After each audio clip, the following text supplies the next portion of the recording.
Longevity Medicine. An introduction by the Longevity Learning Center. For much of human history, average life expectancy was only 20 to 30 years. This was mainly due to a very high infant mortality rate. Average life expectancy has increased to 70 in the last 150 years. This is a significant improvement in health span and lifespan due to hygiene, quality of food and water, antibiotics, vaccinations, as well as early diagnostics and prevention of chronic disease. Biologists have estimated that the human lifespan potential is 125 years. Interestingly, centenarians all develop chronic disease. They just get them decades later. This is also called squaring the curve. You live a long, healthy life, and when the time comes, you fall off the cliff quickly, hopefully. We have got to delay those chronic diseases. Now, the problem with that is it can be like playing whack-a-mole. You can see a big increase in life expectancy from eliminating cardiovascular disease. The gain is 10 to 15 years, but then gain in life expectancy drops off after that. Even if we eliminated cancer and diabetes on a population base, it would only give us a couple of extra years. The problem is that if you avoid one chronic disease, there's just another one coming along. We must reduce the rate of aging to reduce the risk of all chronic disease. This is because age is a major risk factor for all chronic disease. Age is a disease. We should treat the aging process itself, not just the chronic diseases. So what is aging? One definition is that age is the exponential decline in homeostatic capabilities leading to the loss of function and increased risk of age-related diseases. Modern medicine, fantastic as it is in lots of ways, has many problems. It's very reactive. It can only kick in when there's a clear disease definition, a pathology, a diagnosis, and a set of guidelines and treatment. By the time a patient seeks help, it is already a chronic disease. Healthcare practitioners often think about practicing preventative medicine and treating the causes of disease, not just the symptoms. However, we practice within a very reactive system of medicine, and our patients often come when they have already developed age-related chronic disease. We need to focus on early changes and conditions where there's no clear diagnosis or disease definition. We need to be cognizant of these early changes and recommend lifestyle interventions including exercise, healthy eating, herbal medicines, supplements, and the use of medicines to slow down or eliminate chronic disease. Geroscience is the science that translates basic research into clinical potential. Geroscience accelerates the research of basic biological mechanisms driving aging and looks for clinical interventions to test. The main research areas are inflammation, immunity, stress, epigenetics, metabolism, damage to macromolecules, senescence, and proteostasis, which relates to the production and turnover of proteins in the body. Longevity medicine is the natural outcome of all the disciplines involved with the study of age-related diseases. From the broad discipline of geriatric medicine, biogerontology, geroscience to preventative medicine, personalized medicine, and precision medicine. Longevity medicine is the final destination. Today, longevity medicine is assisted by AI and machine learning known as deep neural networks. The development of the hallmarks of aging has happened in parallel with the hallmarks of cancer. About 10 years ago, researchers published the first paper on the 9 hallmarks of aging. And now, just like the hallmarks of cancer, they've added a few more, including the microbiome, and we now have 12 hallmarks of aging. The research is intense. It is critical that we develop therapeutic strategies to address each of those 12 hallmarks. We desperately need therapeutic interventions that can slow, stop, or reverse the rate of aging by addressing each of these hallmarks. In this diagram, the hallmarks are color-coded. They are divided into 3 categories. The first 2 primary hallmarks are genome instability and telomere attrition. The telomeres are the tips of the chromosomes that get worn out as the cells divide. The end result of telomere shortening or dysfunction are cells that bear signs of genome instability. Epigenetic alterations over time are known as epigenetic drift, and this is a major cause of loss of function and disease. Loss of proteostasis is the 4th hallmark in this group. Proteostasis refers to the production and turnover of proteins in the body. Proteins are long chains of amino acids. To become active, functional proteins, the amino acid chains must be folded into complex 3-dimensional structures. Sometimes the proteins are misfolded and lose their functionality. At this point, cellular processes will try to refold the protein or mark it for destruction. This loss of function can lead to degenerative disease, such as the protein tangles seen in Alzheimer's disease. The last hallmark in this group is autophagy. Autophagy is the recycling of damaged organelles and other debris in the cell. The material is transported to the lysosome, which is basically a sac full of enzymes. It breaks the material down into the building blocks for the future needs of the cell. Autophagy is part of the cycle of anabolism and catabolism, breakdown, repair, and renewal. The second category is the antagonistic category, hallmarked by cellular senescence. Senescent cells have lost their function and their ability to divide, and they release inflammatory cytokines, poisoning their neighborhood. The next hallmark is mitochondrial dysfunction. The mitochondria are not just about energy production, but also control of apoptosis and intracellular signaling.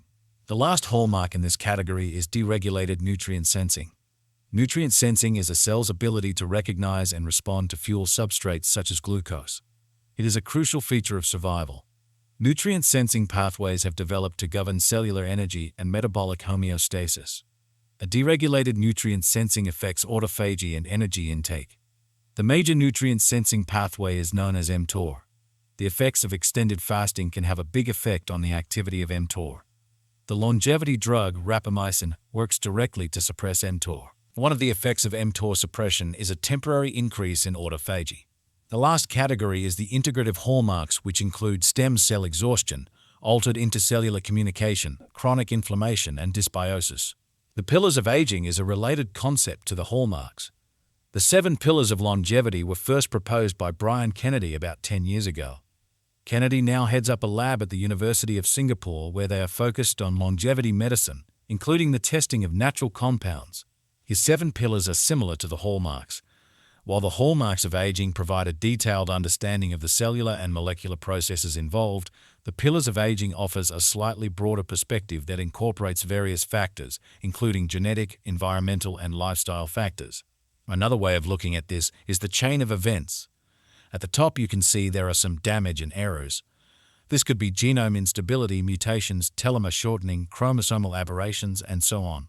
Epigenetic drift refers to the way that gene regulation starts to drift and become deregulated, leading to changes in non-coding RNA, change in the DNA methylation, and so on. Next is mitochondrial dysfunction. As mentioned, the mitochondria are not just involved with energy production, but also intracellular communication and apoptosis. And then we have loss of proteostasis, which refers to the production and turnover of protein. Loss of proteostasis is associated with cross-linkages of protein, and also the tangles seen in dementia such as Alzheimer's disease.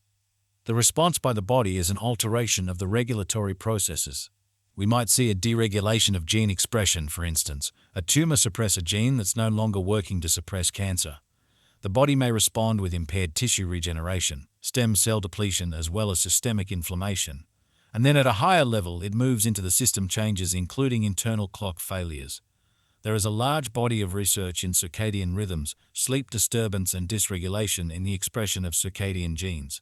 Chronic stress is a significant response with severe repercussions, as is increased barrier permeability, not just in the gut, but also blood-brain barrier and perhaps in the kidneys and in the pulmonary system. The last body response is a dysfunctional metabolism characterized by metabolic disease, metabolic syndrome, and so on. The end stage is age-related diseases and frailty. If we don't look after all these processes throughout a lifetime, those age-related, chronic diseases, frailty, and sarcopenia will appear much earlier. Epigenetics is central to the aging process. The image shows 5 agouti mice. Agouti is a gene, and there is a strain of mice bred to express this gene. And when that happens, their fur turns yellow. If the agouti mice are supplemented with methyl donors such as choline and beta-iron, there's a change in phenotype of that offspring. If genistein is added, which is one of the compounds in soy, there's a shift in color away from the expression of the agouti gene. The result is that the yellow fur turns to a more natural dark black and brown fur. And with that also comes a reduced risk of cancer and diabetes in this mouse model. The second picture is a queen bee. And what's so interesting is that it has the same genes as a worker bee, but it is the epigenetic effects of food that it's given to that particular bee that makes it into a queen bee. The epigenome is a regulatory layer that sits on top or above our genome. In some ways, our genes are dumb. They don't know whether they should be expressed or not. It's the epigenome that controls the expression. The epigenome turns genes on or off. And what you can see on this diagram is that the chromosome consists of a long strain of DNA called a chromatin. The chromatin is curled up. You can see in the first cutout window the balls of histone in a blue-green color. The DNA is tightly wrapped around the histone balls, and you can see that there's a gene on that DNA which is colored red-orange. When the chromatin is tightly wrapped around the histone balls, the gene is also rolled up tightly, and it is inaccessible. The transcription factor cannot access the gene at this moment. This process is called acetylation. Acetylation is the addition of acetyl groups to those little tails that sticks off the histones. When an acetyl group attaches to the histone tails, the chromatin will unfurl, and the DNA containing the genes will open, making the gene accessible. The gene is now turned on. The gene is activated. You can see in the cutout window on the right-hand side that the chromatin has unfurled and the gene is exposed. The transcription factors can now access that gene. So the removal of acetyl groups makes the chromatin curl up, turning the gene expression off. Adding the acetyl groups will make the chromatin uncurl and turn gene expression on. Acetylation of tumor suppressor genes is critical as decetylation will turn those genes off, increasing the risk of cancer. Many lifestyle interventions, diet, nutrients, and herbal medicine can regulate acetylation and a related process called methylation. Sulforaphane from cruciferous vegetables has been shown to reactivate silent tumor suppressor genes and induce apoptosis, the programmed cell death that cancer cells have lost, and that may reduce cancer risk. Sulforaphane has been shown to slow prostate tumor growth in vivo. Another important compound is butyrate produced by the digestion of dietary fiber by the microbiome. It is the metabolic fuel for the cells lining the gut wall, but butyrate also plays a role in cell proliferation and apoptosis. Other compounds including garlic and selenium are also important for gene regulation. The other way that genes can be controlled is by DNA methylation. DNA methylation is a more permanent effect and can be lifelong. DNA methylation is a crucial part of normal development and cellular differentiation. DNA methylation, the addition of methyl groups, strongly modifies the chromatin structure. Adding methyl groups directly to the DNA strain, the chromatin responds by curling up around the histones. The genes on the DNA strain will now be hidden, making the genes inaccessible to the transcription factors. The genes are deactivated. What you can see in this diagram is that the active chromatin is open and the gene, represented by the little green line, is exposed to the outside. Transcription factors now have access to the genes. You can see that the methyl groups are added directly to the DNA, not to the histone tails, as was the case for the acetyl groups. The chromatin is now closing tightly and the gene, colored green in the bottom picture, is not accessible to transcription factors and the gene is silenced. DNA methylation alters the gene expression so that cells can remember where they've been, where they have come from, and what they have become. Cells programmed to be pancreatic beta cells during embryonic development must obviously remain pancreatic beta cell throughout the life of the cells without any signals from the outside. DNA methylation also suppresses the expression of viral genes and other deleterious elements that may have been incorporated into the genome of the host over time. DNA methylation plays a crucial role in maintaining the genome stability. There are quite a few natural products that have been shown in animal studies to help with the genome stability over time, including the cruciferous vegetables, short-chain fatty acids, especially butyrate, garlic, selenium, curcumin, green tea catechins, and quercetin. Phycin is a compound found in strawberries and other fruits, and it's emerging as an important longevity molecule. Other important compounds include caffeic acid, chlorogenic acid, and parthenolide found in feverfew. Vitamins B12, B2, and B6, combined with methyl donors, are essential for DNA methylation and DNA repair, and also to help with telomere shortening. Every time the chromosomes divides, a little bit of that red material, which signifies the telomere, will be used up and eventually the telomere will be shortened and may become dysfunctional, leading to genome instability during cell division. Genetic damage and genome instability also causes micronuclei, characterized by a small extra nucleus in the cell. A micronucleus test is used in toxicological screening for potential genotoxic compounds. The assay is now recognized as one of the most successful and reliable assays for genotoxic carcinogens. Smoking has been shown not to affect the rate of micronuclei, but alcohol increases the frequency of micronuclei in the cell. Exercise has been shown to decrease the frequency of micronuclei. Several nutrients including folic acid, zinc, magnesium have been shown to reduce the micronuclei frequency.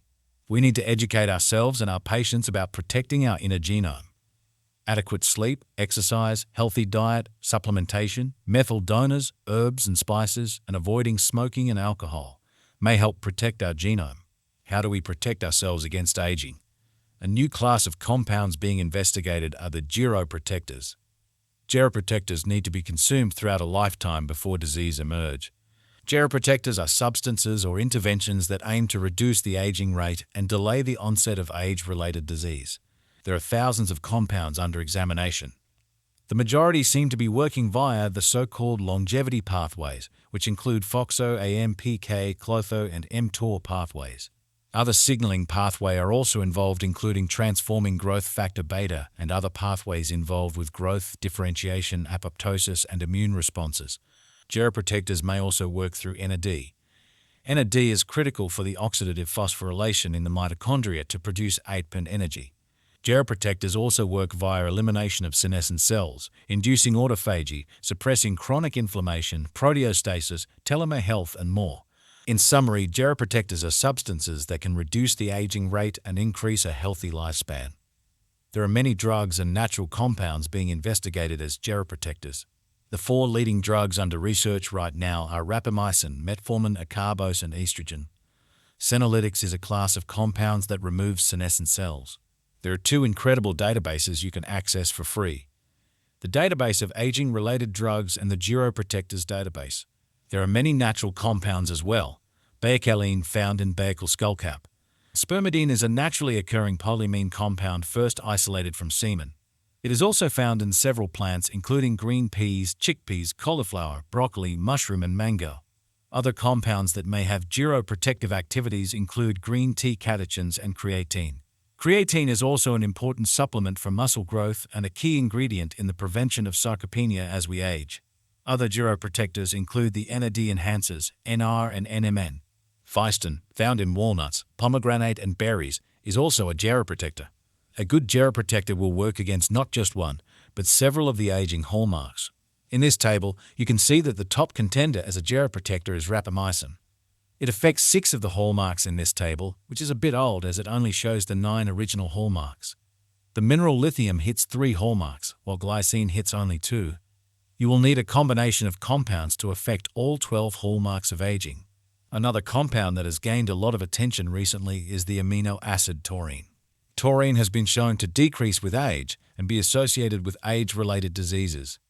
It's been shown to increase in response to exercise, and it decreases the senescent zombie cells. Supplementation has been shown to improve lifespan and health span in animal studies, and in one mice study, the gain was equivalent to 7 human years. Supplementation been shown to slow key markers of aging, such as DNA damage and telomerase deficiency, impaired mitochondrial function, and cellular senescence. And interestingly, in an animal model of menopause, taurine has been shown to suppress a whole raft of problems associated with the reduction in estrogen. Taurine was shown to suppress age-related weight gain, increase energy expenditure, increase bone mass, improve muscle endurance and strength, reduce depression, anxiety, and reduce insulin resistance, and promote a younger-looking immune system. If one amino acid can do all that, it's worth looking at. Here you can see a couple of diagrams showing the improved survival in worms and mice. At the bottom of the diagram, you can see that taurine hits many different hallmarks. Taurine affects 9 different hallmarks. Taurine works through a wide variety of different tissues and systems, including the energy system, muscles, bone, pancreas, gut, brain, immunity, and fat storage. In summary, taurine is definitely a key contender for geroprotective longevity medicine. The second emerging compound is alpha-ketoglutarate. A Kg plays, as the diagram shows, a really important role in cell metabolism and physiology and signaling inside the cell. It's an intermediate of the Krebs cycle in the mitochondria, involved in energy production. A Kg is essential for the oxidation of fatty acids, amino acids, and glucose. It's essential for DNA repair. It's an epigenetic regulator, and it's now being tested for its role in reducing cancer and infertility. A Kg has also been shown to extend the lifespan of worms through mimicking the effect of calorie restriction. Calorie restriction is the most proven longevity measure that exists. It also enhances the function of stem cells. Taurine and alpha-ketoglutarate are both inexpensive compounds and readily available. Toxins as well as ionizing radiation, smoking and alcohol, but also metabolic byproducts including toxic metabolites, such as the advanced glycolic end products, can induce senescence of healthy cells. Epigenetics is also involved with senescence. The instances of metabolic error in a young person is quite low. If a metabolic error occurs, the cell will get repaired, removed, or replaced. But as we age, there's an accumulation of metabolic errors. The rate has been suggested to be about 10 to 25%. The error rate is partly determined by hereditary predispositions, and it's quite clear that some people seem to age faster than others, and this might be part of it. The errors accumulate with age, leading to impaired homeostasis, loss of function, and also loss of adaptive capabilities, such as healing after injury. Senolytics are the medicines that will remove senescent cells. As you can see in that diagram, a senescent cell has stopped dividing, and it is sending out distress signals. Senescent cells are dysfunctional. They don't carry out whatever function they are supposed to perform, and they send out distress signals, including inflammatory cytokines to the surrounding area, causing aging and inducing cancer growth. Senescent cells have different expressions called phenotypes, and the worst phenotypes is this one called SSP, a senescence-associated secretory phenotype. This type is resistant to apoptosis, so even though it sends out all these different inflammatory signals that normally would bring in the immune system to kill it, it is itself resistant to that apoptosis. It doesn't die. It just sits there for years and years, continuing sending out inflammatory distress signals. Senolytics are a class of small molecules that selectively induce senescent cell death. And that's obviously critically important because you don't want senolytics to kill non-senescents or healthy cells. There are many senolytic compounds in active research at the moment. The key natural products are quercetin and phycetin. That was the one from strawberries, luteolin, and curcumin as well. The leading senolytic is a combination of quercetin with dasatinib, which is a tyrosine kinase inhibitor used in leukemia because it promotes apoptosis. Potent senolytics like the dasatinib and quercetin combination is used intermittently. It is taken orally 3 days per week to eliminate senescent cells. This combination of dasatinib and quercetin is in active research.